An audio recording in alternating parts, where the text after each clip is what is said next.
Outside the town, deep within the forest, there was an abandoned mansion.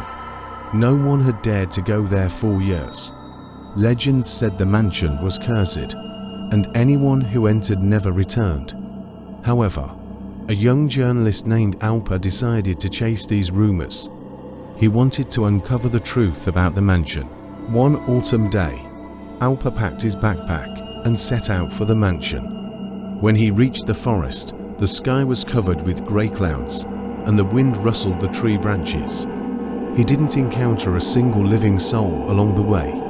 It was a world immersed in silence and abandonment.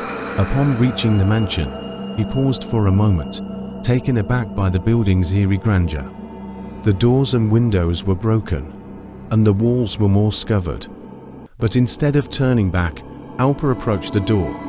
When he opened it, years of accumulated dust rose into the air. Inside, there was the smell of rotting wood and a cold draft. The interior of the mansion was completely dark, but Alper illuminated his surroundings with a flashlight. In the middle of the hall, a large chandelier was swaying. Old portraits hung on the walls, giving the impression that their eyes were following Alper. He climbed the stairs, each step creaking under his weight. When he reached the second floor, a closed door caught his attention.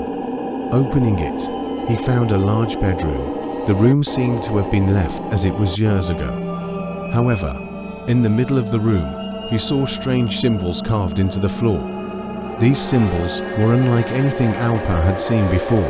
Suddenly, he heard a whisper from the corner of the room. Turning around, he saw a vague shape in the darkness. It moved like a shadow. As Alper stepped back, the shadow started advancing towards him. The whispers suddenly turned into screams. The air inside the room grew heavy, and it became difficult to breathe. Alper pointed his flashlight at the shadow, but the light couldn't penetrate the darkness. The shadow began to surround him, and the symbols carved into the floor suddenly started to glow. All of a sudden, horrifying images appeared in Alper's mind. He saw the mansion's former owners being killed during a dreadful ritual, their souls trapped here. Panicking, Alper dashed out of the room and hurried down the stairs. However, with every step, the shadows were following him. When he reached the center of the hall, the chandelier suddenly crashed to the floor with a loud noise. As he reached the exit door, another shadow appeared behind it. With all his strength, Alper pushed the door open and managed to get outside. As he distanced himself from the mansion, the shadows receded. When he passed through the forest and returned to town, he was out of breath, his mind filled with the horror he had experienced. Upon reaching the town, no one believed he had gone to the mansion. But Alper knew that the truth behind the darkness was much more terrifying. After that night, no one ever went to the mansion again, and the townspeople were reminded once more that the place was cursed.